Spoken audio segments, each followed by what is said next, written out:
तो हा विठ्ठल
संताची संगती अर्धक्षण घडता संताची संगती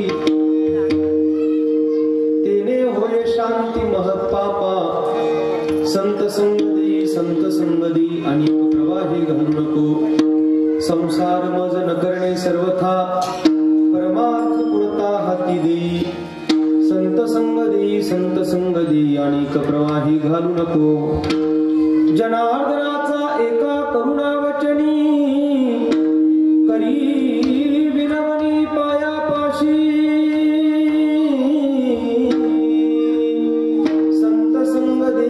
संत संगती अनेक प्रवाही घालू नको जन्मादस्य तन्मयादित्रतष्टार्थेष्वभिज्ञ स्वराट तेने ब्रह्महृदाय आदि कवये मुह्यन्ति यत् सूरयः तेजवारिमृदां यथा विनिमयो यत्र त्रिसर्गं मृषा धाम्ना स्वेन सदा निरस्तकुहकं सत्यं परं धीमहि नमो विश्वरूपा विष्णुमाय बापा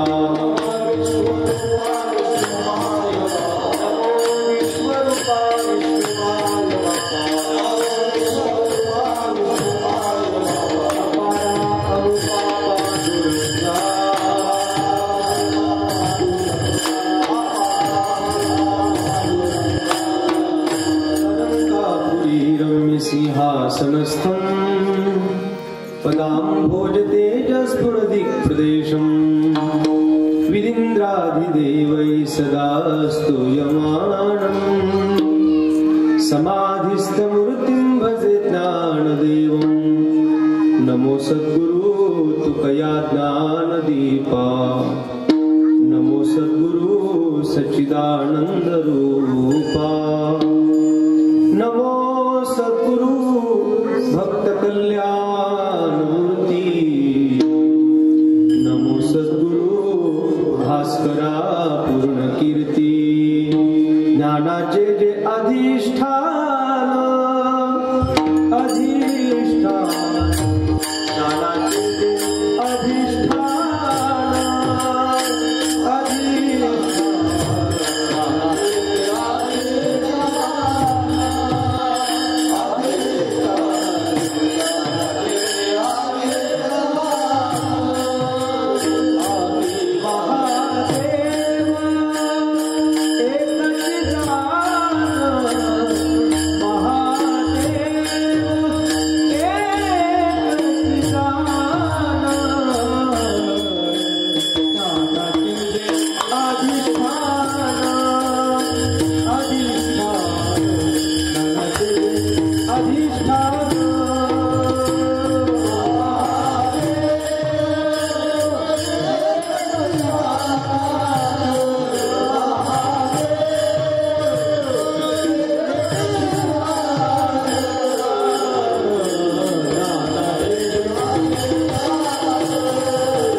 संत संगती अनेक प्रवाही घालू नको।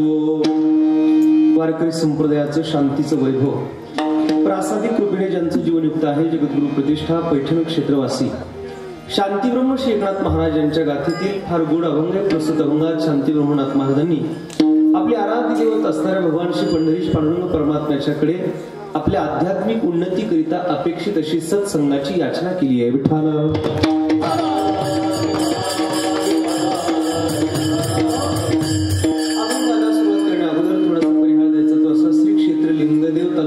जिल्हा अहिल्यानगर या पवित्र गावामध्ये गावाचं अधिष्ठान भगवान श्री लिंगेश्वराच्या या पवित्र पावन दरबारामध्ये गेल्या अनेक वर्षापासूनच्या चाललेल्या उत्सवातील आजचा हा कीर्तन सेवा करण्याचा योग आहे। महाशिवरात्रीचा पर्वकाल आहे। संपूर्ण महाराष्ट्र देशभर महाशिवरात्रीच्या पर्वकालामध्ये विविध प्रकारचे उपक्रम या ठिकाणी साजरे केले जातात। आपल्या लिंगेश्वर देवस्थानच्या वतीने सुद्धा विविध उपक्रम केले जातात। महाशिवरात्रीचा उत्सव या निमित्ताने अखंड हरिनाम सप्ताहाचं आयोजन आपण सर्व ग्रामस्थ मंडळी, समस्त ग्रामस्थ मंडळी, माता मावल्या, पुरुष वर्ग, लहान थोर आबालवृद्ध सगळ्यांच्या मोठ्या उपस्थितीमध्ये तन मन धनाने आपण सर्वजण या ठिकाणी एकत्र आहात. या निमित्ताने सप्ताह समिती, सप्ताह कमिटी या सगळ्यांच्या अगदी योग्य मार्गदर्शनाने या देवस्थानचे अध्यक्ष आदरणीय हरिभक्तीपरायण, परमस्नेही, परमपूजनीय, परमार्थ स्नेही प्राध्यापक प्राचार्य फापाळे सरांच्या मोठ्या सहकार्यातून चाललेला हा उत्सव आहे.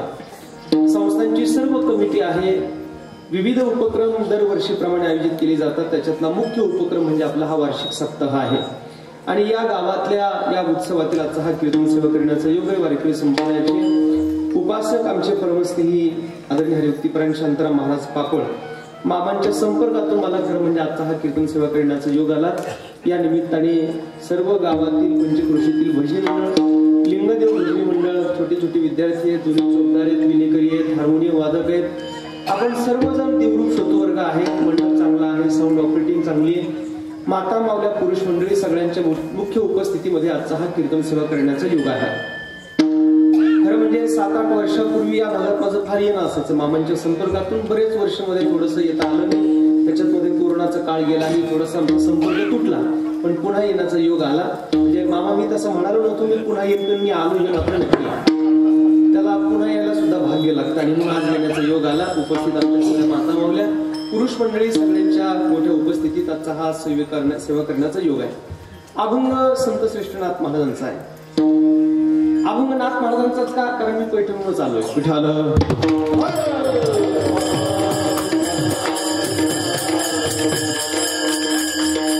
वारकरी संप्रदायामध्ये प्रामुख्याने 2 कालखंड पडतात. थोडं चांगलं आहे का? एक माऊलींचा कालखंड आणि दुसरा तुकाराम महाराजांचा कालखंड. एक माऊलींचा कालखंड, दुसरा तुकाराम महाराजांचा कालखंड. या 2 संतांच्या मध्ये जो खंड पडला त्याच्यात एकनाथ महाराज आहे. ज्ञानेश्वर महाराजांनी ज्या काळात परमार्थाची कामगिरी केली त्या काळात राजकीय सत्ता ही रामदेवरायांची होती. आणि तुकाराम महाराजांनी ज्या काळात परमार्थाची कामगिरी केली त्या काळात राजकीय आहे तसे तुकोबांनी ज्या काळात परमार्थाची कामगिरी केली त्या काळात राजकीय सत्ता ही छत्रपती शिवाजी महाराजांची होती. माऊलींच्याही काळात परमार्थ सुरक्षित होता, तुकाराम महाराजांच्याही काळात परमार्थ सुरक्षित होता. पण मधला जो काळ आला या काळामध्ये परमार्थ असुरक्षित झाला. मोगली सत्तेची राजवट आली आणि इथला परमार्थ उद्ध्वस्त झाला. कथा कीर्तन मंदिरं बंद केली जायची, मंदिरं पाडली जायची, भजन पूजन उद्ध्वस्त केलं गेलं. आणि अशा भयावह काळामध्ये शांतीब्रह्म एकनाथ महाराज महाराष्ट्राच्या परमार्थ क्रांतीला वाढवण्याकरता पैठण क्षेत्रात अवतीर्ण झाले. विठाल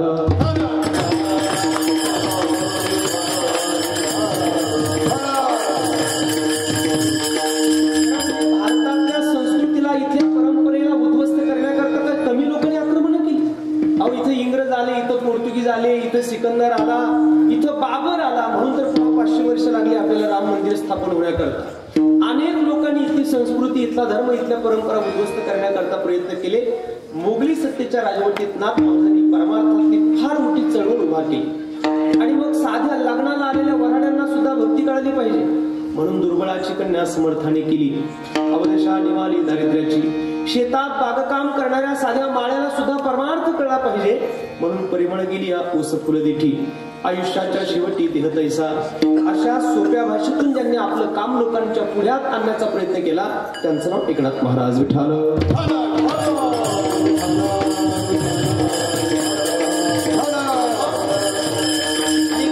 कार्य असतं महाराज. नाथ महाराजांचं कार्य अलौकिक आहे. ऐका, एकनाथी भागवत नावाचा जो नाथ महाराजांचा ग्रंथ आहे त्या ग्रंथाचे 5 अध्याय नाथ महाराजांनी पैठणला असताना पूर्ण केले. नाथ महाराजांचं 5 अध्यायाचं भागवत पूर्ण झालं. त्या 5 अध्यायाचं पारायण करणारा एक ग्रस्त पैठणातला काशीला पोहोचला. आणि काशीच्या संस्कृतच्या लोकांनी बघितलं का कोणीतरी संस्कृतचं तत्वज्ञान मराठीत करतंय. मग कुणी केलं हे मराठी विचारपूस झाली आणि त्यांना कळालं का महाराष्ट्रात पैठणला नाथ महाराज आहेत, तर त्यांनी मराठीत केलंय. निमंत्रण धाडलं पैठणला आणि पैठणहून एकनाथ महाराज त्या काळात काशीला पोहोचले. काशीत गेल्यानंतर तिथल्या सगळ्या संस्कृतच्या लोकांची अशी सभा भरली. नाथ महाराज जाऊन मध्यभागी उभा राहिले आणि तिथल्या धर्म मार्तंडांनी ठरवलं की यांचं तोंड सुद्धा बघायचं नाही म्हणून असा काळा पडदा आडवा टाकला. आणि नाथ महाराजांचं तोंड बघायचं नाही. नाथ महाराज पुढे उभा, धर्म मार्तंड तिथं बसले सिंहासनावर. त्यांनी विचारलं, का महाराज आपण संस्कृतचं तत्वज्ञान मराठीत करता? नाथरायांनी हात जोडले. हो महाराज. कुणी सांगितलं असा अघोरा प्रयत्न करायला आपल्याला? नाथ महाराजांनी सांगितलं, पण काय अडचण काय तुम्हाला? असं करता येणार नाही तुम्हाला. पण का? संस्कृतचं तत्वज्ञान मराठीत करता येणार नाही. नाथ महाराजांनी सांगितलं, जे पावी जे संस्कृतार्थे लाभे प्राप्ते तरी न मानावया येथे विषमचिते काही. तुम्ही केलेल्या संस्कृतच्या श्लोकाचा अर्थ आणि मी केलेल्या मराठीतल्या उभीचा अर्थ जर सारखाच असेल तर त्याच्यात भांडण करण्यासारखं काय? जर अर्थ सारखा आहे तर त्याच्यात भांडायसारखं काय? त्यांनी सांगितलं, महाराज असं करता येणार नाही, कारण संस्कृत भाषा ही देवाची आहे. नाथ महाराज म्हणले, संस्कृत देवाची आहे, मराठी का चोराकडून आणली का? संस्कृत वाणी देव बोले. तरी प्राकृत काही चोरापासून झाली? अरे मराठी काय चोराकडून आणली का म्हणले आम्ही? त्यांनी सांगितलं, महाराज असं चालणार नाही, आपल्याला मराठीत तत्वज्ञान करता येणार नाही. ठीक आहे म्हटलं, मग तुम्हाला काय निर्णय घ्यायचा ते घ्या. सगळ्या काशीच्या लोकांनी ठरवलं की यांनी केलेलं मराठीतलं 5 अध्यायाचं भागवत उचला आणि गंगेत नेऊन फेका. तुकाराम महाराजांची गाथा पाण्यात फेकला, इतिहास आपल्याला माहिती आहे. नाथ महाराजांचं भागवत सुद्धा काशीच्या लोकांनी उचलून गंगेत नेऊन फेकलं. आणि नाथ महाराज शांतपणाने सगळं सहन करत होते. काय एक विधान करतो बघा, लक्षात आलं. सगळं करणाऱ्याला शांत राहता येईल का नाही सांगता येत नाही. सगळं करणाऱ्याला शांत राहता येईल का नाही सांगता येत नाही. पण शांत राहणाऱ्याला सगळं करता येतं.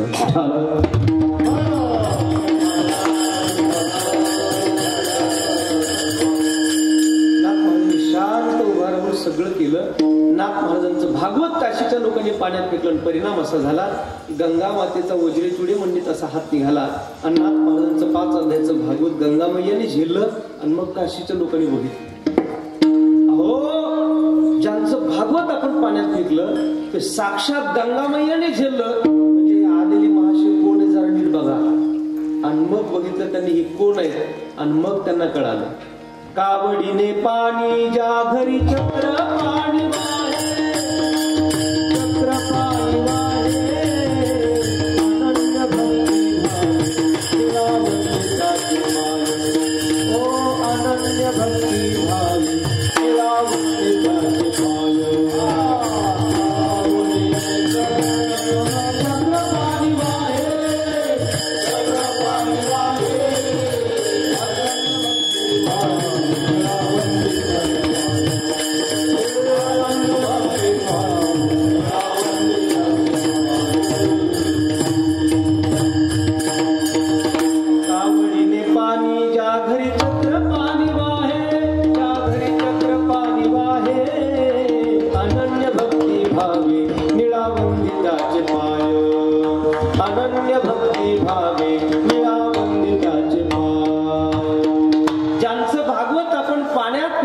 सामान्य नाहीये.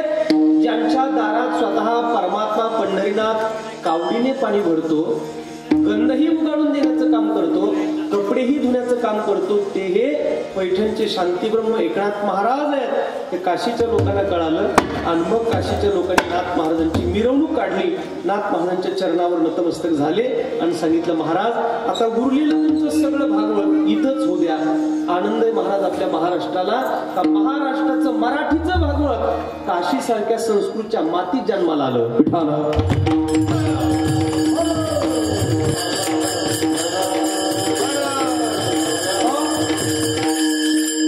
माझा मराठाची बोलू कौतुके परी अमृतातेही पैदा जिंके ऐशी अक्षरी रसिके मेळ. आपल्याला सगळ्यांना मराठीचा स्वाभिमान असलाच पाहिजे ना महाराज. ही मराठीची नगरी ब्रह्मविद्येचा सुगाडू करी. काय मराठीची मुळाक्षर 52 आणि इंग्रजीची मुळाक्षर 26 आहे. आता लेक्चर गोलब सरच बसलेत माझ्या पुढे. नेमकं इंग्रजीपेक्षा मराठी आपली किती दुप्पट आहे महाराज. ऍडव्हान्स आहे, तुम्ही बघा ना. बरं, इंग्रजीची सुरुवात होते ए फॉर ऍपल पासून आणि संपते झेड फॉर झेब्राला. आणि मराठी अ आई पासून सुरू होते आणि संपते ज्ञानेश्वर माऊलीला. चांगली कोणती तुम्ही बघा.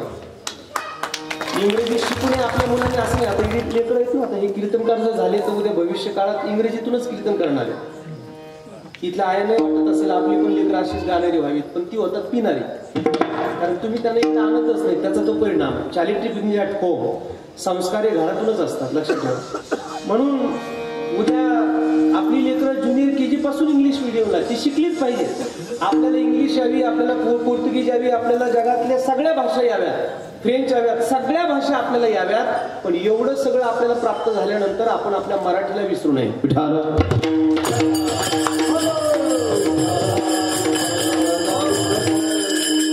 आचार्य विनोबा भावे जेलमध्ये असताना त्यांना 18 भाषा मला 18 भाषा येतात, तुझ्यासमोर कोणत्या भाषेत बोलू सांग. आई म्हणजे 18 गुंडाळून ठेव, मराठीत एकदा आई म्हणून हाक मार. मराठी इतकी गोड आहे. आणि म्हणून त्या मराठीचा स्वाभिमान असलेले नाथ महाराज सांगतात की मराठीत आणि संस्कृतमध्ये काय फरक आहे. माझी मराठी सुद्धा मराठी आहे. नाथ महाराजांचा अधिकार काशीच्या लोकांना कळाला, त्यांनी नमस्कार केला, नतमस्तक झाले. नाथ महाराज काशीतून विजयी होऊन महाराष्ट्रात आले. महाराष्ट्रात आल्यानंतर महाराष्ट्रातल्या बीड जिल्ह्यातल्या अंबाजोगाई नावाच्या गावाला नाथ महाराज गेले. अंबाजोगाईमध्ये त्या काळात दत्तात्रयांचे फार मोठे उपासक राहत होते, दासोपंत स्वामी नावाचे. त्या दासोपंतांच्या दर्शनाकरता नाथ महाराज तिथे गेले. सांगितलं मला दासोपंतांची भेट घ्यायची. सांगितलं महाराज तुम्हाला इतक्यात आतमध्ये जाता येणार नाही. रात्रभर एकनाथ महाराज त्यांच्या वस्तीवर थांबले. सकाळी भेटण्याकरता नाथमध्ये गेले तेव्हा त्या दासोपंतांनी मोठ्या अहंकाराच्या सुरात विचारलं, गाव महाराज कोण आपण? नाथ महाराजांनी हात जोडले. मी पैठणचा एकनाथ. बर, इकडे कुठून आलात? काही नाही म्हणले महाराज, मी चाललो होतो तीर्थयात्रा करत करत या भागात आल्यावर तुमचं नाव लौकिक, तुमचा उदो कळाला, म्हणून म्हटलं जाता जाता तुम्हाला भेटावं, तुम्हाला नमस्कार दर्शन करावं, म्हणून तुम्हाला भेटण्याकरता. हो मग आहेच आमचा अधिकार तसा. आम्ही जर पूजेला बसलो तर भगवान दत्तात्रय आमच्या पुढ्यात हजर राहतात. अहंकारी लोकांची भाषा ऐकता तुम्ही चांगलं, अहंकारी लोकांची भाषा. नाथ महाराजांनी हात जोडले म्हणाले हे सगळं ऐकून होतो, म्हणूनच मी तुम्हाला भेटण्याकरता आलो. ही संत भाषा. अखंड अगर्वता होण्यासाठी तयाची विनय हेची संपत्ती, जे जे मंत्रे अर्पिती माझ्याची ठाई, हळलिया तरुची शाखा, सहज भूमीसी उतरे देखा, जैसे जीवमात्रा अशेखा खालावती जे. नाथराय म्हणाले म्हणूनच मी तुम्हाला भेटण्याकरता आलो. महाराज तुम्ही जर कधी आमच्याकडे पैठणला आलात तर अवश्य मला भेटण्याकरता या. 1-2 वर्षाचा काळ गेला आणि अंबाजोगाईचे दासोपंत पैठणला नाथ महाराजांना भेटायला आले. आणि पैठणात आल्यानंतर नाथ महाराजांचा परिचय वगैरे सगळं विचारलं, कुठं राहतात काय सांगितलं. वाड्यात ज्ञानेश्वरीवर प्रवचन चांगलं, आपण जाऊन भेटू शकता. वाड्यात आतमध्ये उंबऱ्यातून पाय टाकायचा तर तेवढ्यात तिथल्या चोपदारांनी काठी आडवी केली. आणि चोपदारांनी काठी आडवी केल्यानंतर यांच्या तळपायाच्या मस्तकाला गेली. अरे मी कोण आहे? साक्षात भगवान दत्तात्रय माझ्या समोर सोंगटे खेळायला येतात आणि इथं आल्यानंतर इथला पैठणातला चोपदार मला काठी आडवी करतो. कोण आहे हा चोपदार? असं तिथल्या चोपदाराकडे बघितलं. कारण अपमान फार वाईट असतो. मान 100 वेळेला भेटू द्या, काही वाटत नाही. अपमान एकदा झाला सलतो, जिव्हारी लागतो तो. अरे चोपदार मला काठी आडवी करतो म्हणजे काय? म्हणून चोपदाराचं निरीक्षण केलं तर चोपदार ओळखीचे दिसले. म्हणजे हे पण ओळखीचेच आहेत माझ्या हातात. ते चोपदार ओळखीचे दिसले, तुम्ही पण ओळखीचेच. असं काय करता, दोघे ओळखीचे. आणि दासोपंतांनी बघितलं ते चोपदार नुसते ओळखीचे नव्हते. दत्त चोपदारी करीत करीत से, दत्त चोपदारी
भगवान श्री दत्तात्रय ज्यांच्या दारात चोपदारकी करतात ते एकनाथ महाराज आहेत. आणि हे दासोपंतांना कळालं, मग त्यांनी शरणागती पत्करली. काशी सारखं क्षेत्र ज्यांच्या चरणावर झुकतं ते एकनाथ महाराज. दासोपंत स्वामी ज्यांच्या चरणावर झुकतात ते एकनाथ महाराज. पैठणहून पांडुरंगाच्या भेटीला गेले. पंढरपुरात दाखल झाले. महाद्वारात उभा राहिले. विटेवरचा मालक बघितला. सुंदर असा जांभळ्या रंगाचा पितांबर घातलेला होता. वेलगुटीची छानशी नक्षी होती. ब्रह्मदेवाचा जन्म ज्या नाभी कमलातून झाला त्या नाभीकडे पाहिलं. भृगूची लाट छातीवर स्पष्ट दिसली. गळ्यामध्ये मणिमौक्तिकांच्या माळा होत्या. तुळशीच्या माळा धारण केला विठोबा. भगवान श्रीनाथ महाराजांनी बघितला. पांडुरंगाच्या ओठाकडे पाहिलं तर जास्वंदीच्या रंगाप्रमाणे देवाचे ओठ दिसले. भगवंताची नासिकाग्र अतिशय सरळ दिसली. भगवंताच्या भोवयाकडे पाहिलं तर धनुष्याचा आकार जणू याच्या भोवयाकडे पाहूनच तयार झाला का काय असं वाटायला लागलं. गंध लावलेला होता, ऊर्ध्वपुंड भार आणि सुंदर असा मोर पिसारा धारण केला, मुकुट धारण केला होता आणि आपल्या मस्तकावर भगवान श्री लिंगेश्वराला स्थापन केलेला पंढरीचा विठोबा बघितला आणि नाथ महाराजांनी देवाच्या सुंदर स्वरूपाचा आनंद घ्यायला सुरुवात केली. शरदचंद्र बिंबाननं चारुहासं लसत कुंडलाक्रांत गंडस्थलांगं जपाराग बिंबाधरं कंठनेत्रं परब्रह्मलिंगं भजे पांडुरंगं किरीटोज्ज्वलत् सर्वदिक्प्रान्तभागं सुदर्शितं रत्नैरनर्हते त्रिभङ्गाकृतिं बर्हमालावतंसं परब्रह्मलिङ्गं भजे पाण्डुरङ्गं भुवेरुनाथं चरन्तं दुरन्तं स्वयं विनयामोपवेशं दधानं गवावृन्दकानन्दनं चारुहासं परब्रह्मलिङ्गं भजे पाण्डुरङ्गं अजं रुक्मिणी प्राणसञ्जीवनं परमधाम कैवल्यमेकं तुरीयं प्रसन्नं प्रपन्नातिहं देवदेवं परब्रह्मलिङ्गं भजे पाण्डुरङ्गं महायोगपीठे वटे भीमरक्षा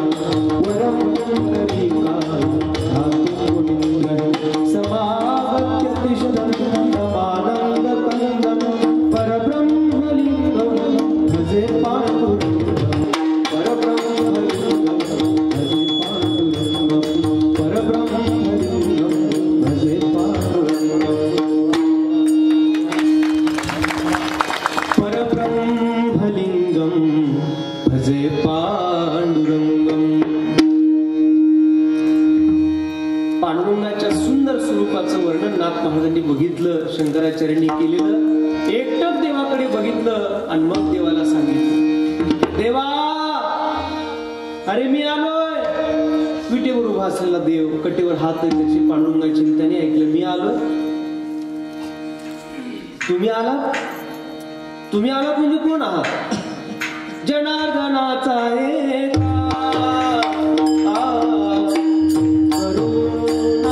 करुणावदनी,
जनार्दनाचा एका करुणावदनी, आजच्या अभंगाचं शेवटचं चरण आहे लिंगदेवकर.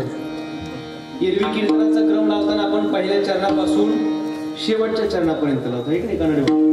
पण आज आपण थोडंसं उलट करतोय, चौथ्या चरणापासून पहिल्या चरणापर्यंत असं अलग करायचं कारण माझं आडनाव इलग आहे. विठाल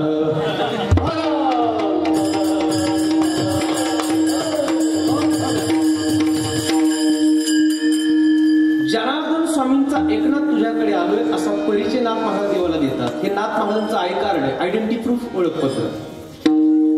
आपणही देवाकडे जातो. नाथ महाराजही देवाकडे गेले. देवाने विचारलं कोण आहात तुम्ही? नाथांनी सांगितलं मी जनार्दन स्वामींचा एकनाथ आहे. आपल्याला देवाने जर विचारलं कोण आहात तुम्ही, आपण लगेच सांगतो मी आमदार आहे, मी खासदार आहे, मी मंत्री आहे.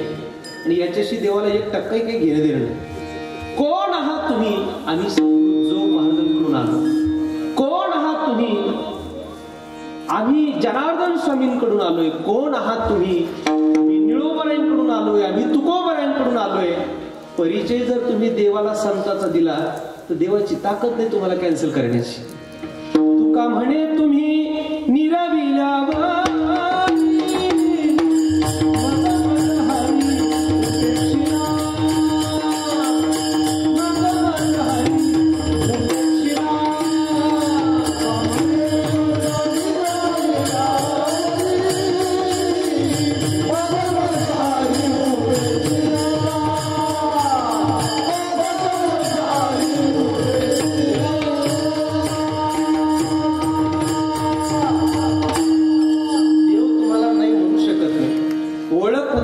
संतांची सांगता आली पाहिजे. क्या है, जब भी आपको भगवान के पास जाना है तो गुरु को साथ लेके जाओ, गुरु को नहीं बिठाना.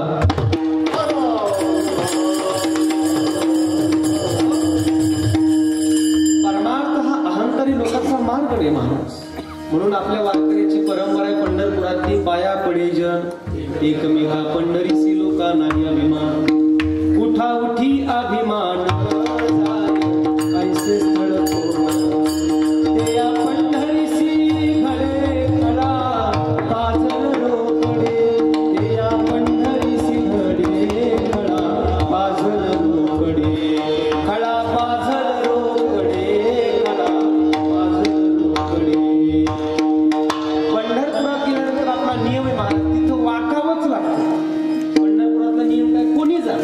गरीब जा, श्रीमंत जा, पापी जा, पुण्यवान जा, सज्जन जा, दुर्जन जा, कोट्याधी जा, अब्द्याधी जा, कोणी जा, पण नियम काय पंढरपूरचा, तिथं वाकावं लागतं. माणसं वागतात त्याच्यात नवल नाही.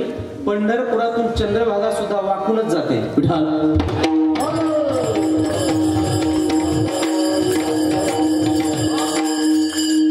परमार्थात ताट माणसं चालत नाही. कीर्तनात तेवढं ताट बसा, परमार्थात ताट माणसं चालत नाही. कोण आहात तुम्ही? जनार्दनाचा एका.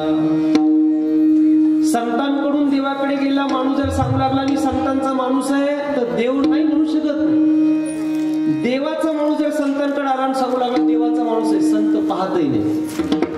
साधू किती महान आहे. अरे माहिती का मी कोण आहे? साक्षात देव माझ्या हातून नैवेद्य खातो, विटेवरून खाली उतरतो, दूधही त्याला मीच पाजतो आणि माझ्या डोक्यात थापटणं मारतो. कुणाचं सांगतोय? हा झोपले का काय? नामदेव महाराज माझ्या डोक्यात थापटणं मारतं. ताड ताड ताड पांडुरंगाच्या दारात गेले. देवा, अरे त्या लोकांनी माझ्या डोक्यात थापटणं मारले, तू नुसताच माझ्याकडे काय पाहतो? भगवंताने सांगितलं नामा तू जरा शांत हो. नामा तू ज्यांची तक्रार घेऊन आलाय, तू ज्यांची तक्रार घेऊन आलाय, मी त्यांच्यावर अपील करू शकत नाही. No appeal. नामदेव म्हणले मग तेव्हा मी काय करू आता? म्हणले तू काहीच करू नको, तू इथून उठ आणि हिंगोली जिल्ह्यातल्या औंढ्याला जा. मग नामदेव महाराज उठले, औंढा गेला आणि औंढा गाठला. सर्व सत्ता आली हाता, नाम याचा खेचर दाता. सर्व सत्ता आली हाता, सर्व सत्ता आली हाता. कधी? नाम याचा खेचर जाता. कोणी असा तुम्ही, तुम्हाला सद्गुरु शिवाय पर्याय म्हणून जनार्दनाचा एका. विठाला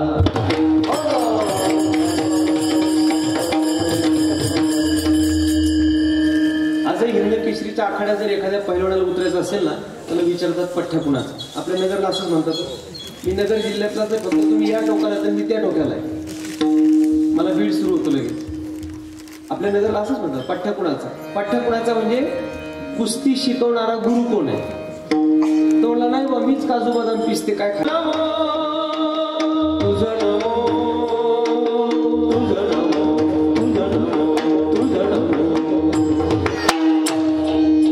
ओंकार स्वरूपा सद्गुरु समर्था अनाथाच्या नाथा तुझं नमो, तुझं नमो, तुझं नमो, तुझं नमो, तुझं नमो. गुरु गुरुच असतो. एका जनार्दनी गुरु परब्रह्म म्हणून जनार्दनाचा एका. मी जनार्दन स्वामींचा एक ना तुझ्याकडे आलो. बर, ज्याच्याशी बोलायचं आहे ना तो देव आहे. मग देवाशी कसं बोलावं? बोलण्याचे पण नियम असतात. म्हणून नाथ महाराज कसं बोलले? करुणा वचनी. करुण वचनाने नाथ महाराज बोलतात.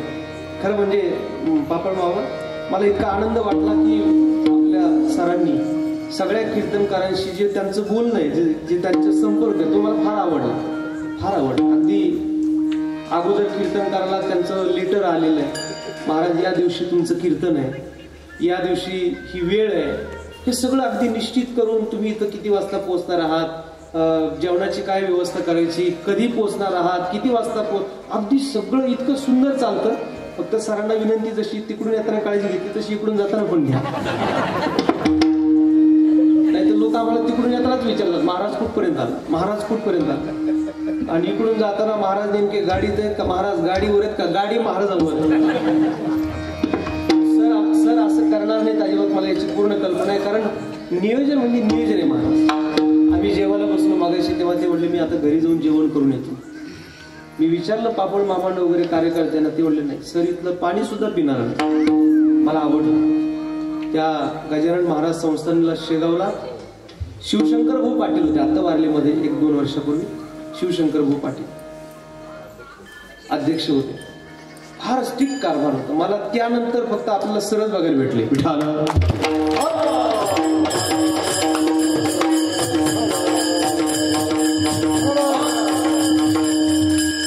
शिवशंकर भाऊ स्वतः संस्थांचा जीवनात कधी पाणी सुद्धा नाही पिले, त्यांनी कधी तिथली भाकरी सुद्धा नाही खाल्ली. महाराज एवढंच सांभाळलं आणि आजही ते परंपरेने सांभाळतात, त्यांची पुढची पिढी सुद्धा. आणि असं जर सांभाळलं तर ते खरंच कौतुकास्पद आहे, आनंद वाटला. त्यामुळे कसं बोला, वाणी कशी दिली देवाने आपल्याला, ती कशा पद्धतीने आपल्याला वापरात आणता येईल. अगोदर मनुस्मृतीला विचारा, सत्यम मृयात प्रियम मृयात नवृयात सत्यम प्रियम प्रियमचे नांत मृयात येश धर्म सनातन. गीता माऊलीला विचारा कसं बोलावं, अनुद्वेग करम वाक्यम सत्यम प्रिय हितम चेत स्वाध्याया व्यसनम चैव वाङ्मयम तपोच्यते. नेहमी सत्य बोला, मधुर बोला, मोजकं बोला, अर्थभरीत बोला, संशयरहित बोला.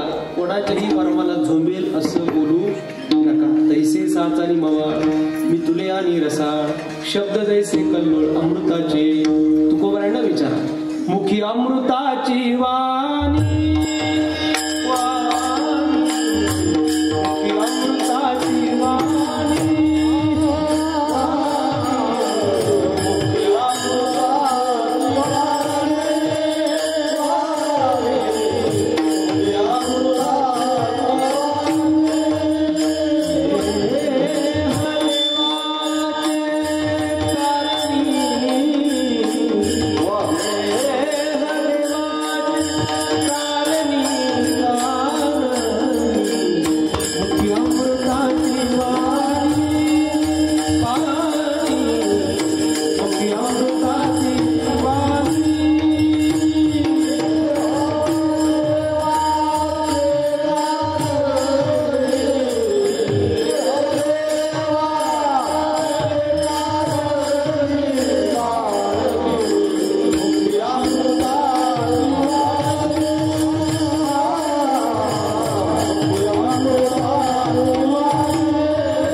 सांगत असतात, कथाकाराने कीर्तनकाराने श्रोत्यांशी फार प्रेमाने बोलावं. इथं येऊन त्यांच्यावर राग काढत बसू नये, कारण ते मुळात तिकडचेच असतात.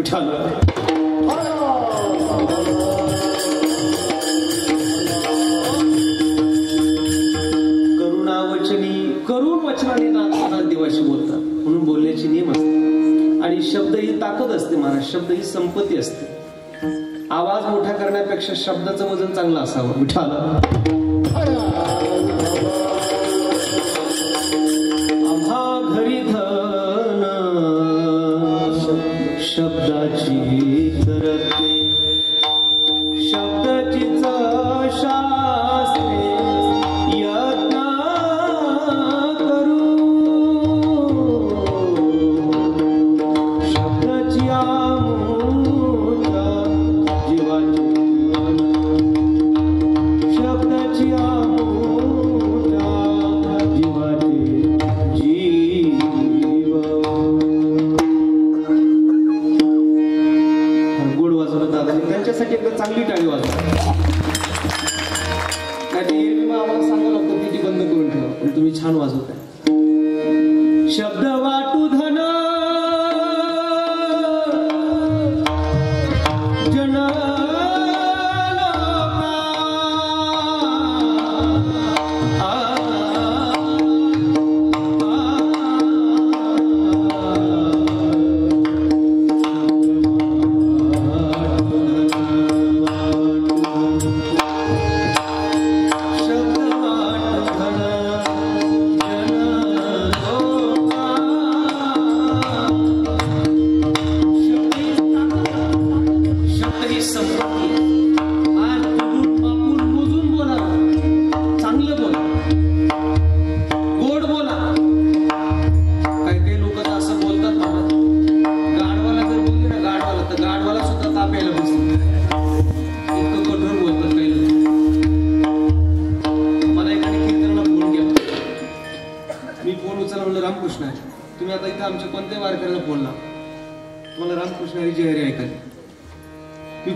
तो समोर म्हणला चायला कोणत्या तरी महाराजाला फोन लागला वाटतं. लिंगदेवकर काय म्हणला तो? नाही म्हणू नका. लोक सहज बोलताना शिवी देतात, पण रामकृष्ण हरी म्हणत हा वाणीचा केवढा दुष्परिणाम. लहान बाळ जन्माला येतं ना, दात येतात. माय बाळाला दात किती महिन्यात येतात? 7व्या 8व्या 9व्या महिन्यात जाते, बरोबर नाही? 7व्या 8व्या वर्षी पडतात. बघा बरोबर सांगतो मी. 7व्या 8व्या 9व्या महिन्यात येतात, 7व्या 8व्या वर्षी पडतात, पुन्हा येतात आणि वयाच्या 60व्या वर्षी सरकारच्या लाडक्या बहिणी जागेत ना सगळ्या, वयाच्या 60व्या वर्षी पडतात. 60व्या वर्षी पडलेले दात पुन्हा कधी येतात हो? आता दात येतात, आतून येऊन डॉक्टरच येतात, वदनी कवळी घेतात. कवळी बाबा आता काय दात येणार नाही बसवा. आता मला विचारायचं आपल्या लोकांना, सांगा त्या बाळाला जीभ येते, जीभ किती महिन्यात येते? जीभ काय महिन्यात येते? लेकरू जन्माला आलं का जीभ येते? जीभ पडते का कधी? पडत कधीच. जीभ जन्मताच येते, पडत कधीच नाही. दात इतक्या वेळेला आले तर इतक्या वेळेला पडली, त्याचं कारण काय? जरा आपण संशोधन करूयात ना. दात कशी तर जीभ कशी जरा बघा. दात कठोर आहे, दात कडक आहे, दात टणक आहे, आणि जीभ मऊ आहे, मृदू आहे, नरम आहे. जे मऊ आहे ते टिकतं, कठोर आहे ते पडतं.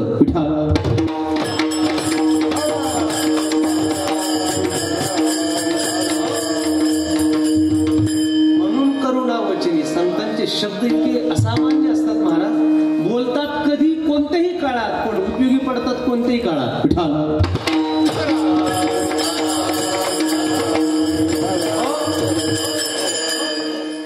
मोठ्या लोकांचे शब्द मोठेच असतात. आपल्या भारत देशाचे माजी पंतप्रधान अटल बिहारी एकदा बिहारला गेले.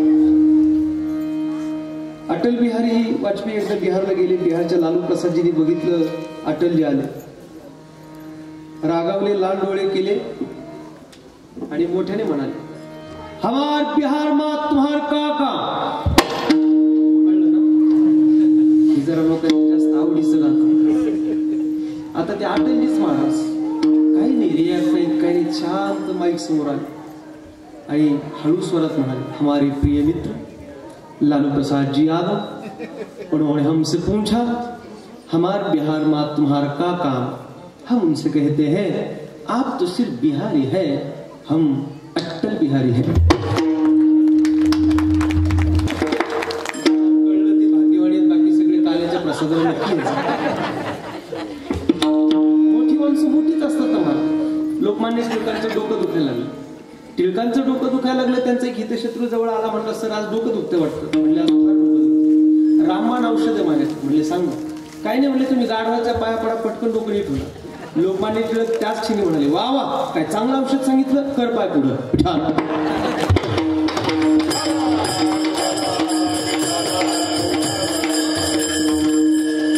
बघा विनोदाची पण उंची असते म्हणून kirtan is not entertain, kirtan is treatment. विठाला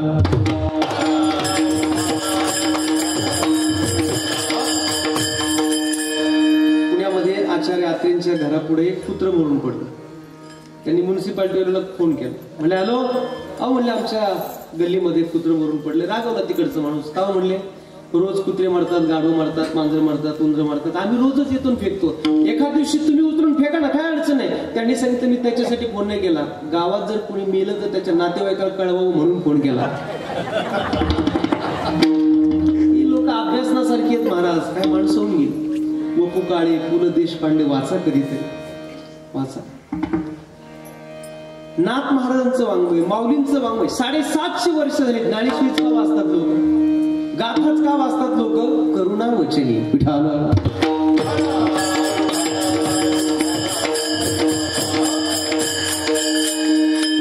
मी ना ते मारवाडी लोकांमध्ये पापड मामा एक गाणं ऐकलं होतं, मिठू मिठू बोलतार काय बिघडे, काय बिघडे तार काय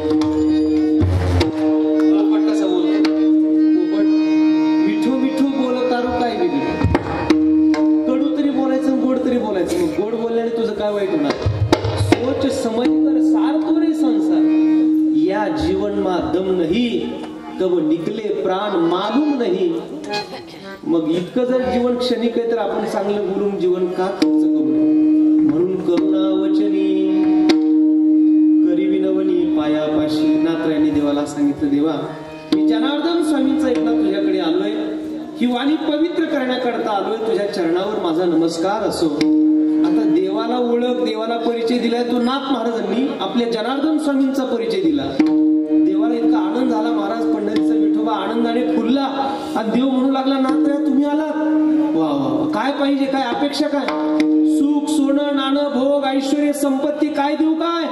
नाथ महाराज म्हणले, देवा हे मागायला लोक रोजच रांगा लावतात, मी याच्याकरता आलोय का मला संसारच करायचा नाही। संसार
पुरता हाती देई. अभंगाच्या 3ऱ्या चरणात नाथ महाराज म्हणतात, देवा मी संसार करण्यासाठी आलोच नाही तुझ्याकडे, संसार मला करायचा नाही हे सांगण्यासाठी आलो. परमार्थ पुरता हाती देई. देवा मला संसार करायचा नाही, मला परमार्थ करायचा हे सांगण्याकरता आलो. कोण म्हणतं तर नाथ महाराज. कोण आहेत नाथ महाराज? पैठणची त्या काळातले जहागीरदार आहे. सावकारकी नाथ महाराजांच्या घरातली. 4 वेद आणि 6 शास्त्र षडांग वेदाध्ययन झालेला मुलगा आहे नाथ महाराजांचा, हरिपंडित. आणि प्रपंचाला अनुकूल असणारी सौभाग्यवती धर्मपत्नी गिरिजामाता. प्रपंच एवढा अतिउत्तम आहे नाथ महाराजांचा. आणि ते नाथराय सांगतात का मला संसार करायचा, संसार मज न करणे सर्वथा, परमार्थ पुरता हाती देई. काय समाधान म्हणलं की फक्त परमार्थच आहे. संसाराने आजपर्यंत कोणालाही समाधान दिलेलं नाही. वाटतं आपल्याला फक्त समाधान आता संसार आता सुख देईल, मग सुख देईल. जीवनाच्या शेवटपर्यंत प्रपंचाने कोणालाही सुख दिलेलं नाही. आणि ज्याला असं वाटत असेल का आपल्याला प्रपंचाने सुखी करावं, त्याच्याकडे 6 गोष्टी असल्या पाहिजे. कोणकोणत्या मी सांगतो, तुम्ही ऐका. ज्याच्याकडे आयुष्य भरपूर आहे, ज्याच्याकडे आरोग्य चांगलं आहे, ज्याच्याकडे पैसा भरपूर आहे, ज्याच्याकडे उत्तम प्रकारचं ज्ञान आहे, ज्याच्याकडे प्रेम करणारी बायको, ज्याच्याकडे गोड बोलणारी बायको. किती झाले? नाही मोजले? या 6 गोष्टी ज्याच्याकडे आहेत त्याच्यासारखा सुखी माणूस संसारात नाही. आणि या 6 गोष्टी तुमच्या लिंगदेव मध्ये नाही, नुसत्या अकोला तालुक्यात नाही, नुसत्या नगर जिल्ह्यात नाही, अख्ख्या पृथ्वी तलावर कोणाकडेच नाहीये. कळतंय का बघा? अख्ख्या पृथ्वी तलावर कोणाकडेच नाही. देव इतका गमतीचा आहे महाराज, एक देतो तर एक नाही देत. आयुष्य दिलं ना तर आरोग्य नाही देत. तुम्ही बघा ना, काही लोकांना आयुष्य चांगलं आहे पण आरोग्य नाहीये. आरोग्य देतो तर आयुष्य नाही देत. आयुष्य दिलं, आरोग्य दिलं तर पैसा नाही देत. आयुष्य दिलं, आरोग्य दिलं, पैसा दिला तर ज्ञान नाही देत. बऱ्याच बुद्धिवान माणसाकडे पैसे नाहीत आणि पैशावाल्याकडे बुद्धी नाही. देवाची गंमत आहे महाराज. ज्याच्याकडे तेलाला भरपूर पैसे त्याच्या डोक्याला केसच नाही, आणि ज्याच्या डोक्याला केसाला उतारा त्याच्याकडे तेलच नाही. काय देवाची गंमत आहे? आयुष्य दिलं, आरोग्य दिलं, पैसा दिला, ज्ञान दिलं, तर प्रेम करणारी पत्नीच नाही. बरं, प्रेम करणारी दिली तर गोड बोलणारी नाही. म्हणजे प्रेम करणारी वेगळी, गोड बोलणारी वेगळी, अशा 2 नसतात. ही एकच पाहिजे. लिंगदेव ही एक पाहिजे. आणि ही एक मिळायला फार भाग्य लागतं महाराज. अनुकूलाम विमलाम कुशलाम सुशलाम कुलवानाम भार्या पुण्येन लभते. मी ठिकाणी कीर्तनाला गेलो, एक बाई नवऱ्याला शिवाय देताना मी ऐकलं, मला वाईट वाटलं. मी म्हणलं काकी, पती परमेश्वर आहे, नवऱ्याला शिवाय देत नसतात. ती बाई मला म्हणली, महाराज तुम्ही कीर्तन करून किती वर्ष झाले? म्हणलं 17-18 वर्ष झाले. खरं सांगा म्हणली, महाराज तुकाराम महाराजांची बायको तुकाराम महाराजांना शिवाय देत होती का नव्हती? माझ्यावर चांगला ऐका. मी म्हणलं देत होती. बाकीचं सांगू नका म्हणले, महाराज देत होती का नव्हती? म्हणलं देत होती. अहो म्हणली, मग मी सुद्धा यांना याच्याकरता शिव्या देते. शिव्या देऊन देऊन देऊन देऊन हे तुकाराम महाराज झाले पाहिजेत आणि मग मी जिजाऊ होणार. प्रपंच जरी सुख जोडे तरी का सेविती गिरीकडे, राज्य टाकून गेले थोडे ते काय वेडे म्हणावे. देवासाठी घेऊन जोग अवघा भोग तिजेला, देवासाठी घेऊन जोग. प्रपंचाने सुख दिलं असं माणूस आपल्याला इतिहासात सुद्धा सापडणार. म्हणून परमार्थात सुख आहे, संसारात सुख नाही. आज वेळ लागलाय का आपल्याला सगळं सोडून देऊन आपण 7 दिवस सप्ताहाचा आनंद का घेतो? कारण सगळ्याला एक माहिती आहे, आनंदाच्या आणि समाधानाच्या जागा जगातल्या सगळ्या संपलेल्या आहेत. समाधान पाहिजे असेल तर फक्त इथंच आहे मला. पैसे इतकेच लोकांकडे, पैसे लोक उद्या प्लॉटिंग चंद्रावर करतील, प्लॉटिंग चंद्रावर करतील, पण समाधान पाहिजे असेल तर लिंगेश्वराच्या सप्त्यातच आहे. बाकी सप्त्यात समाधान संपलेलं आहे. कोरोनाचा काळ बघून आलोच ना महाराज. पैसा रस्त्यावर फेकला होता लोकांनी. काय स्थिती झाली, घरातली माणसं झाडाची पानं गळून पडावीत अशी माणसंच गळून पडली. काय बघितलं नाही आपण. आठवा कधीतरी कोरोनाचा काळ, आठवा कधी कोल्हापूर सांगली साताऱ्याची पूरग्रस्त झालेली परिस्थिती. आठवा कधी अलिबागचं वादळ, आठवा कधी रायगड जिल्ह्यातलं महाड तालुक्यातलं तळी नावाचं गाव मेलेल्या प्रेतावरून लोक एकमेकांना वाचवण्याकरता पळत होते. आठवा कधी पुणे जिल्ह्यातल्या जुन्नर तालुक्यातलं माडी नावाचं डोंगराच्या कोपऱ्यातलं गाव होतं. बायको म्हणली जावं सण जवळ आला, मला साडी पाहिजे. मुलगा म्हणला बाबा मला लॅपटॉप पाहिजे. मुलगी म्हणली बाबा मला मोबाईल पाहिजे. घरातली सगळी स्वप्न रंगली होती. अचानक विजांचं कडकडाट, ढगांचं कडकडाट, धोधो धोधो धोधो पाऊस डोंगरावर पडला आणि डोंगर गावावर कोसळला, चकनाचूर झाला. एक सुद्धा माणूस सांगायला शिल्लक राहिला नाही रात्री काय घडलं होतं. भातुकलीच्या खेळामधली राजानी अर्ध्यावरती डाव मोडला, अर्ध्यावरती डाव मोडला, एक राजा बदला. एका क्षणात होत्याचं नव्हतं करण्याची व्यवस्था महाराज लिंगेश्वराच्या हातात. कोण होता आपण या जगामध्ये? फार सामान्य, फार अल्पैत महाराज आपण. मी एकाला म्हणणार तू एवढी शायनिंग का मारतो? तो म्हणला आपलं काय महाराज, मी लाच मारीन तिथं पाणी काढी. म्हणलं तुझ्या लाथीला जर पाणी निघालं असतं तर बोरच्या गाड्या कशाला बोलल्या असत्या आपण? एकाच्या गाडीवर लिहिलं होतं भाऊंशी वाकडं तर नदीवर लाकडं. म्हणलं भाऊला पण लाकडातच जाळायचं. एक जण मला ओव्हरटेक करून पुढे गेला, छोटा हत्ती होता आणि माग पाठी लिहिली होती त्याने, आता कसं वाटतंय. तर मला वाईट वाटलं. तो दिवसभरात 20-25 गाड्या ओव्हरटेक केल्या, आता कसं वाटतंय, आता कसं वाटतंय. सगळेच गाड्यावरली नाराज व्हायचे. आणि 25 किलोमीटरवर पुढे गेला आणि गेलाय का झाडावर आदळा मोठा. आणि मग हा एकीकडे गाडी, एकीकडे मी खाली उतरलो, मी त्याला बघितलं मग पाठी वाजते, आता कसं वाटतं. लिंगेश्वराने ठरवलं ना महाराज, ते एका क्षणात होतच नव्हतं करण्याची ताकद त्याची. कोण आहेत आपण महाराज? ओळखा स्वतः. निमित्त होत आपण या जगात, फार क्षणिक होत आपण.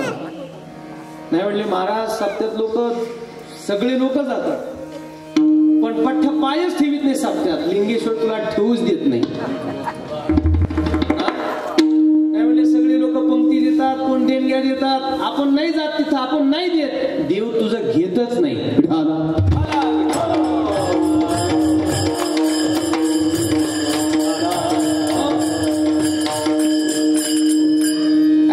ईश्वराने बनवली. आपण कोण आहेत महाराज? इथून उठल्यानंतर आपलं काय घडव कोणाला माहिती? आता इथून 5 मिनिटात आपण उठल्यानंतर आपलं भविष्य काय असेल माहितीये का कोणाला? माहितीये कोणाला? ते फक्त लिंगेश्वरालाच माहिती. इथं बसल्या सगळ्याच्या तारखा कन्फर्म आहेत, फक्त डिक्लेअर नाही. आणि बरं झालं त्यांनी डिक्लेअर नाही करून ठेवलं बरं का फाबळे सर. जर तारीख आपली डिक्लेअर असते तर मला नाही वाटत अन्नाचा घास आपल्याला गोड लागला असता. काय देवाची कृपा आहे आपल्याला, किती कृपा आहे, किती करुणा आहे परमात्म्याची. आपल्याला त्याने सांगितलं नाही बाबा तू फक्त तुझं काम चांगलं करत राहा. आणि म्हणून संसारात आलोय आपण. समाधान संसारात शोधू नका, परमार्थात समाधान. राहा संसारात पण करा परमार्थ. ते सातारा जिल्ह्यात एक महान संत झाले ब्रह्मचैतन्य गोंदवलेकर महाराज. एक ग्रस्त गोंदवलेकर महाराजांकडे गेला. तो म्हणला महाराज काय करू? म्हणले पोरगा ऐकत नाही. तक्रार होती त्याची, पोरगा ऐकत. महाराज म्हणले वय किती? तो म्हणला 70. महाराज म्हणले सांगणं बंद कर.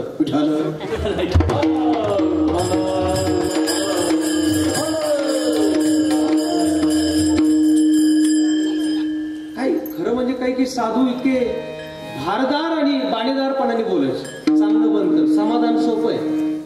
कशाला सांगत बसतो? ऐकत नाही ना, वय 70 आहे, सांगणं बंद कर. तो म्हणलं मग आता काय करू? महाराज म्हणले नामस्मरण कर. नामस्मरण कधी करावं? महाराज म्हणले मारायच्या आधी. म्हणलं मग मारायचा आपला दिवस कोणता? महाराज म्हणले मग रोज करत जा.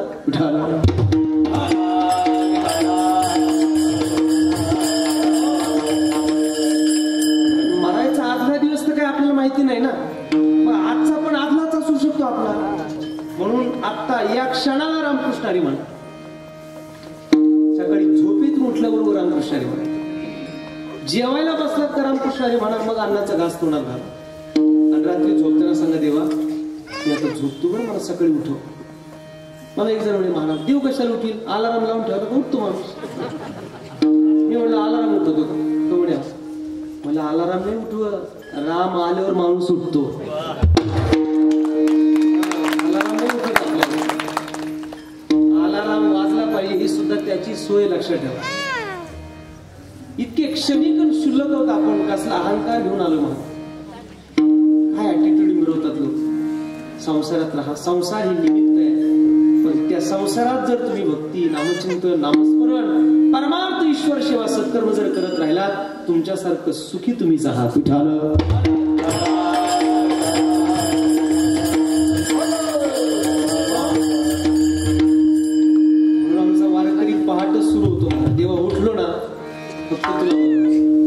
पहाटे उठलो ना पाठ माहिती तुम्हाला मी एकाला म्हणलं पाठ कधी होती तेवढं 9:30 वाजता काही लोकांची पहाट जुन्या काळात आमच्या माय मावले पाठीच उठायचे मला सडा समार्जन रांगोळी घरातली सगळी कामं आटोपायच्या सूर्य कधी उगवतो त्याची वाट बघायची आता सूर्यच उगवतो ना आपली वाट पाहतोय भूत कधी उठतात काळाचा दंगाच आहे महाराज वारकरी आमचा पहाटे उठतो तेव्हा उठलो ना सगळ्यात आधी तुला बघणं त्याची दिनचर्या तिथून सुरू होते उठ मुकुंदा उठ श्रीधरा निशांत बघ झाला प्राचीवरती शतरंगा तुम्ही रविराज उगवला पद साध पग रे साध साध साध साध पद रे साध साध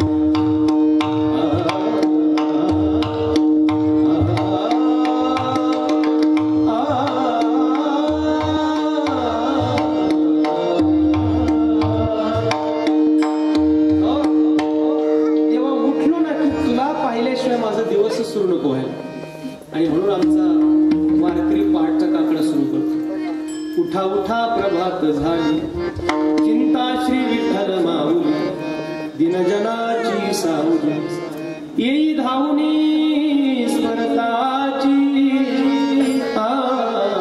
पंढरपुरी जेवी मातती उठा जागे वारे आता स्मरण करा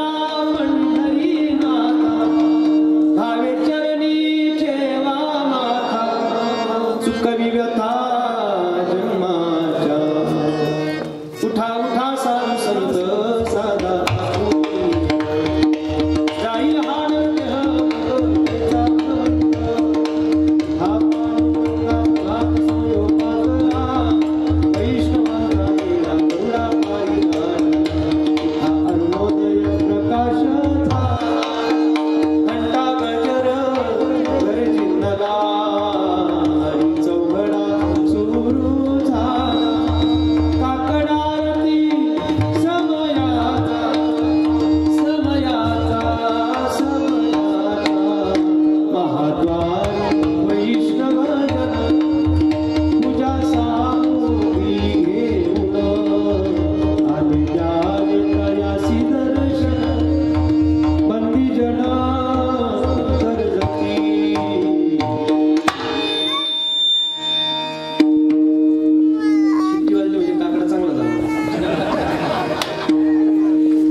जाईल लोक काकडाच कानावर पडू देत नाही त्यांना माहितीच नाही नेमकं काकडा काय what is the meaning of kakada काकडा म्हणजे जगण्याची कला असते लक्षात ठेवा जगावं कसं याचं प्रशिक्षण देण्याकरता काकडा असतं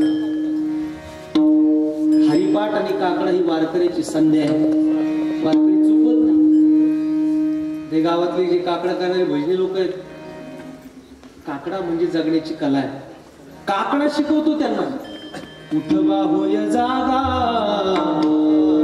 हा वासुदेवाला सुदिन उगवला दान आपुले घाला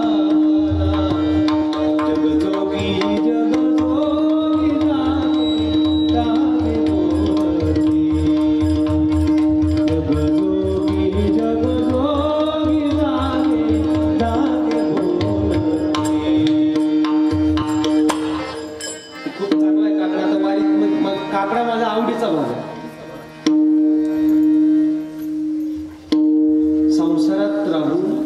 आपण जर भक्ती परमार्थ चिंतन जर हाती घ्याल तर तुम्हाला सुखापेक्षा दुसरं काही मिळणार, पण कधी परमार्थ पुरता हाती तुका म्हणे करा सेवा आले जीवावरी तरी. नाही तुम्हाला कीर्तनात बसा वाटलं पण बळजबरीने येऊन बसा.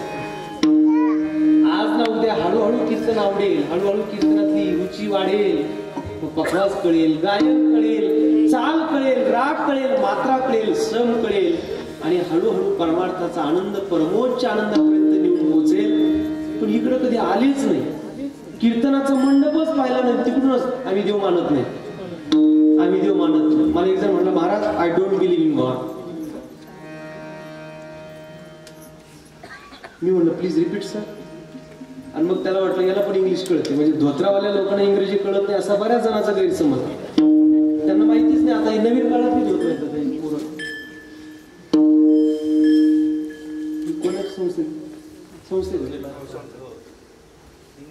लिंगेश्वर संस्थे, वारकरी शिक्षण संस्था, त्यांच्यासाठी एकदा खरंच चांगली टाळी वाजवा. जरी थोडं ताल बेताला जरी त्यांनी टाळ वाजवली तरी हरकत नाही, पण ती आलीच पाहिजेत महाराज, कारण ती फार काळाची गरज आहे, फार गरज आहे महाराज. आपल्याला उद्ध्वस्त करण्याकरता, आपल्या संस्कृतीला, आपल्या धर्माला पोखरण्याकरता बाकीचे लोक खूप षड्यंत्र करतात, आपल्याला काहीच माहित नाही. पण आपल्या धर्माला, आपल्या संस्कृतीला वाढवण्याकरता आज ही लेकरांची काळाची गरज आहे महाराज, फार गरज आहे. काही काही गावात ती लेकरं आली का टाळ घेतला की ते जुने लोक म्हणतात ए पोरा ठेव टाळ खाली, पण ते पोरग म्हणतात हवा घेऊ टाळ घेतोय माळ, मी चालू डीजे समोरनाचा. त्यांच्या इकडे येऊच देत नाहीत लोक. पण असं करू नका, ही जबाबदारी आहे, हे धर्म परंपरा त्यांच्या खांद्यावर द्यायची. आता आपल्याला जुन्या लोकांनी परंपरेने आणलंय, आता ते पुढे संक्रमित करा तर आपल्या परमार्थाचं रक्षण होणार, अन्यथा परमार्थाचं रक्षण होणार. काळाची फार गरज आहे. आणि म्हणून कुणीतरी उठावून म्हणले मी देव मानत नाही, I don't believe in God. Whether you believe in God or you don't believe in God, but for one second if you doesn't believe in, what will happen? It's not important whether you believe in God, he is already here elected you and selected you. पटत नाही to come for Warkari kirtan from Lingdev.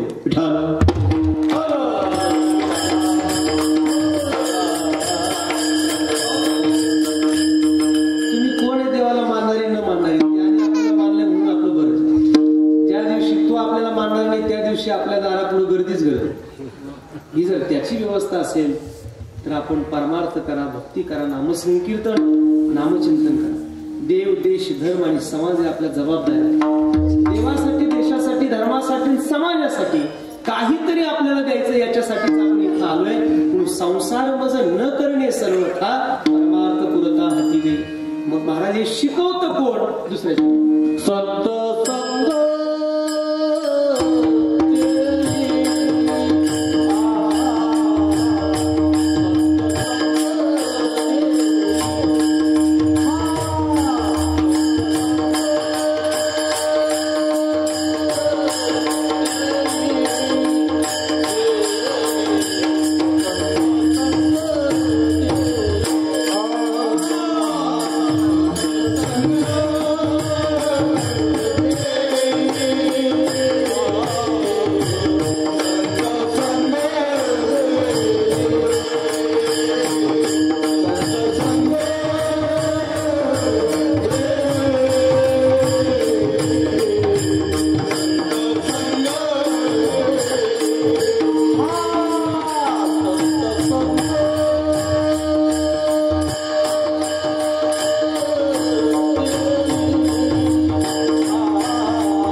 अनेक प्रवाही घालू नको. जगात प्रवाह अनेक आहेत, चॉईस तुमची आहे, निवड तुम्ही करा. आपण जर साधूच्या संगतीत आला तर जीवनाचं सोनं आहे. संत सोडून या जगात कुठं जरी गेला तरी जीवनाचं पतन झाल्याशिवाय राहणार नाही. म्हणून संतांकडे या. नारद महर्षींचं भजन चालू होतं. रस्त्याने प्रवास करताना नारदजी भजनात आहेत. नारायण नारायण नारायण नारायण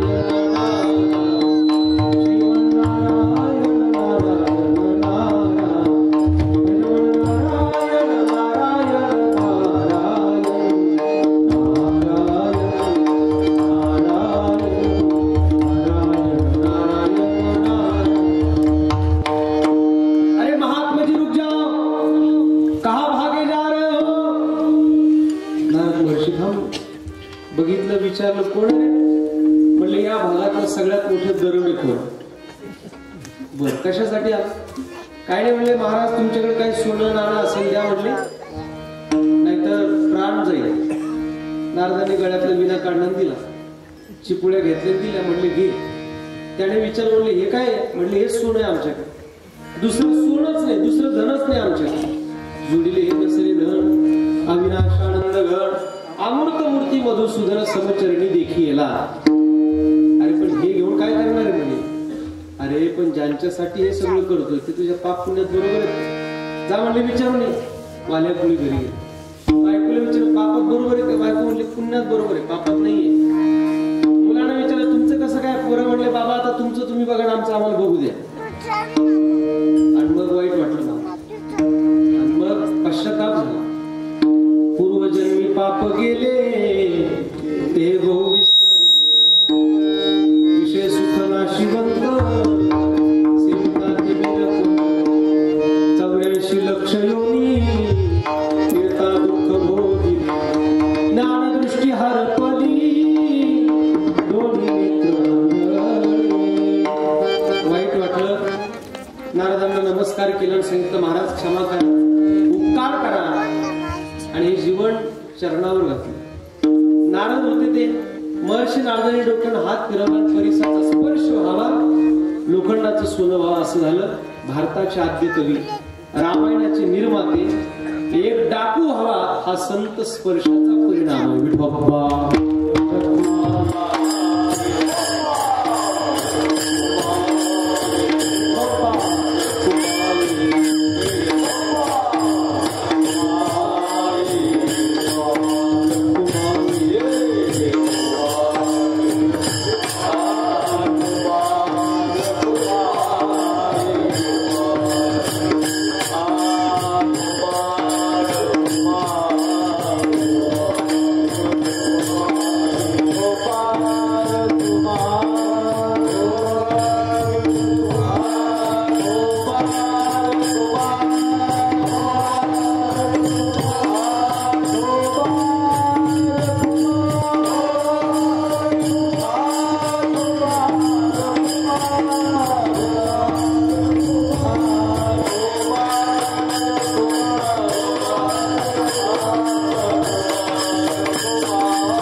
सुंदर आहे, कीर्तन सखोल आहे.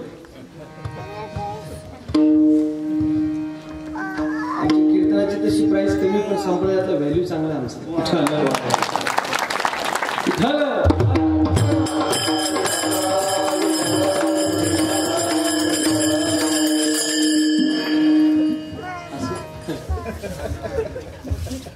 असं आहे का? बरोबर. वा. आणि म्हणून संतांच्या संगतीशिवाय जगात दुसरीकडे कुठेही समाधान नाही. अनेक प्रवाही घालू नको. कीर्तन झाल्यावर एक तरुण मुलगा पाय पडायला आला, त्याचा मोबाईल खिशातून पडला. मी बघितलं तर त्याच्यावर एका नटीचा फोटो होता. मी त्याला म्हणलं दादा कोण आहे? तो मला म्हणला महाराज तुम्हाला माहित नाही? मी म्हणलं नाही माहिती. माहिती होतं मला, पण म्हणलं नाही माहिती. तो म्हणला श्रीदेवी. मी म्हणलं मग आपल्या मोबाईलवर का ठेवली? नातेवाईक येतो कोणी आपले. तो म्हणला नाही. म्हणलं मग का ठेवली? तुम्हाला म्हणला महाराज मी श्रीदेवीचा खूप मोठा फॅन आहे. मी म्हणलं तुझ्या फॅननं तिला कधी हवा लागायची? आपण कुणाचे फॅन झालोय, आपण कुणाचे चाहते जरा बघा. ज्याला फॅन व्हायचं ना महाराज त्याने माऊलींचा व्हा, ज्याला फॅन व्हायचं त्याने तुकोबरायांचा व्हा, ज्याला फॅन व्हायचं त्याने जोग महाराजांचा व्हा, ज्याला फॅन व्हायचं त्याने रामदास स्वामींचा व्हा, गाडगे महाराजांचा व्हा. माय मावल्यांना विनंती जाणाईचे फॅन व्हा. स्वतःला उद्ध्वस्त करण्याकरता नको त्या लोकांच्या नादी लागून आपलं आयुष्य उद्ध्वस्त का करतात? कल्याण या जगात फक्त संत करतात. बाकीचे उघड लोक म्हणत असतात आम्ही तुमचं कल्याण करून आम्ही तुमचं कल्याण करू. नंतर ते जातात मुंबईला आणि आपण राहतो तिकडं कल्याण राहतं. मध्ये आपली भिवंडीच. कल्याण फक्त संत करणार. म्हणून अनेक प्रवाही घालू नको. या संतांच्या संगतीचं अचूक महात्म्य काय? अर्धाक्षण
अचूक महात्म्य काय?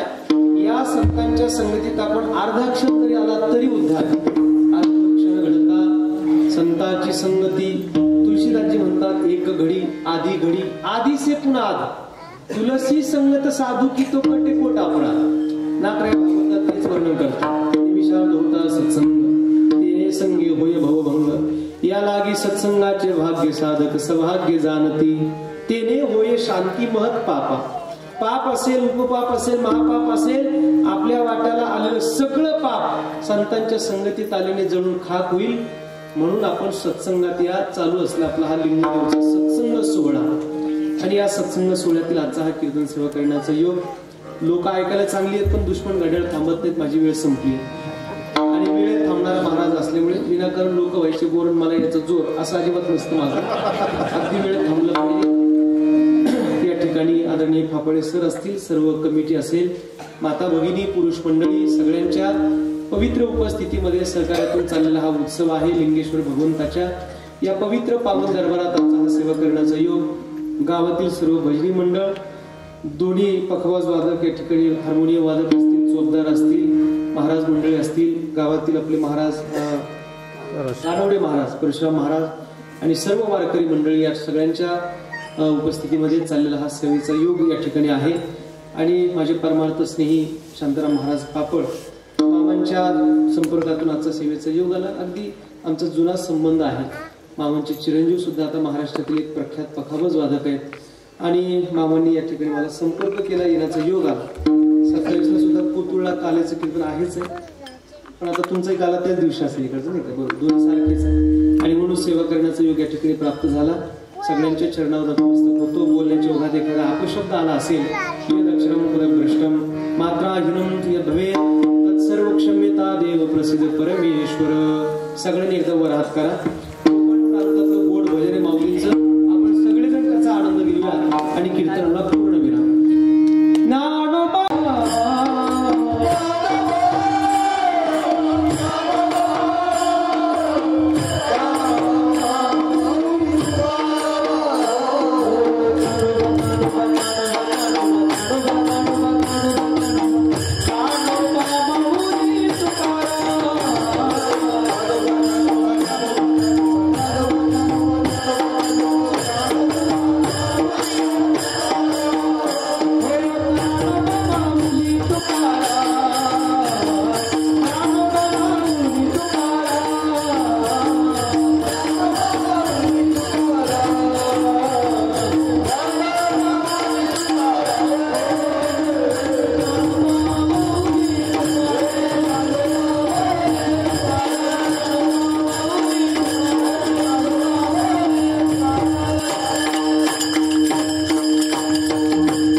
कीर्तनाचं 3रं पुष्प ज्यांची सेवेतून आज गुंफलं गेलं असे महाराष्ट्रामधील ख्यातनाम कीर्तनकार हरिभक्तपरायण अशोक महाराज हिलक शास्त्री शेवगाव महाराज मला म्हणाले की मी याच जिल्ह्यातला आहे, खरी गोष्ट आहे, त्या बाजूच्या टोकाच्या आहे. शेवगाव का फार दूर नाही. अकोला, संगमनेर, श्रीरामपूर, नेवासा आणि शेव यांच्या आजच्या कीर्तनामधून जसं साहित्यामधून एखाद्या काव्यातून जेव्हा आपण ते श्रवण करत असतो, एखादा पोवाडा जर आपण ऐकला, पोवाडा,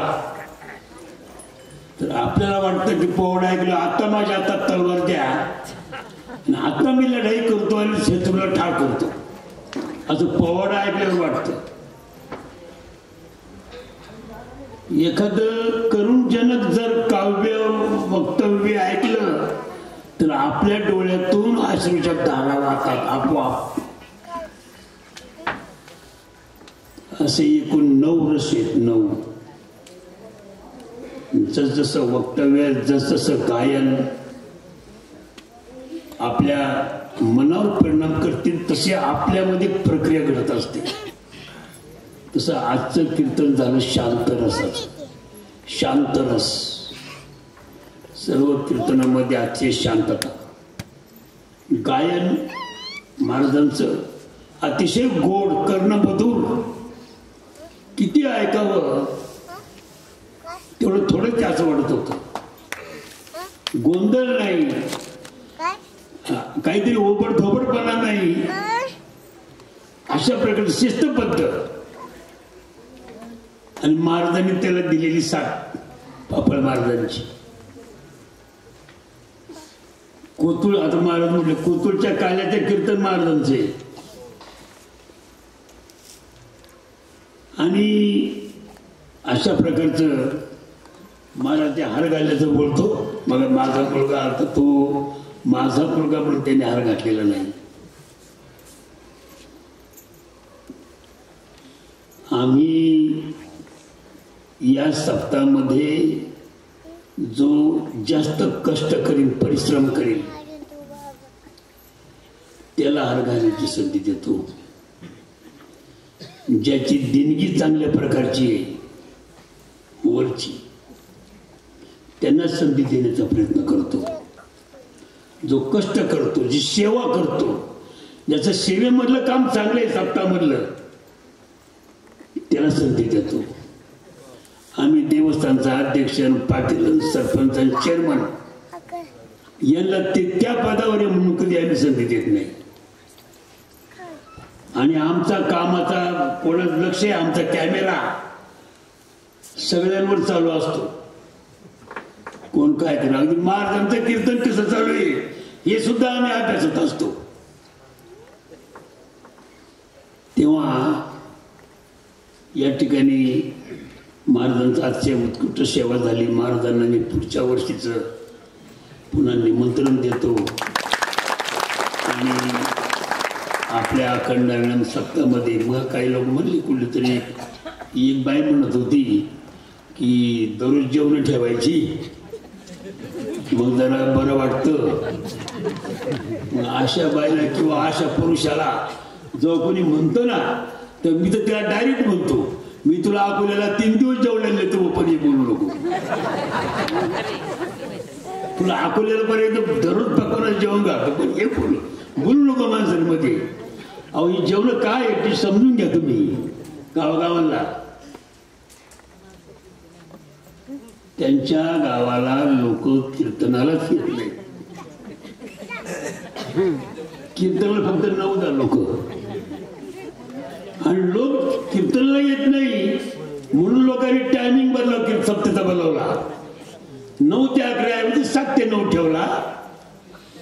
आणि मग 9 वाजता जेवण, अगोदर हजेरी मस्तरवर थंब, मग लगेच जेवण. लोक जेवणामुळे येतात. अहो जुन्या काळापासून 9 ते 11 सप्ताहाचं कीर्तन टायमिंग काय. आमची खेड्यातली माणसं दमून येतात. त्यांना गायांचं दूध काढणं, चारा घालणं, बैलांना चारा घालणं, लहान मुलांना जवळ करणं, त्याला झोपवणं, कितीतरी गोष्टी 7 ते 9 या काळामध्ये होत असतात.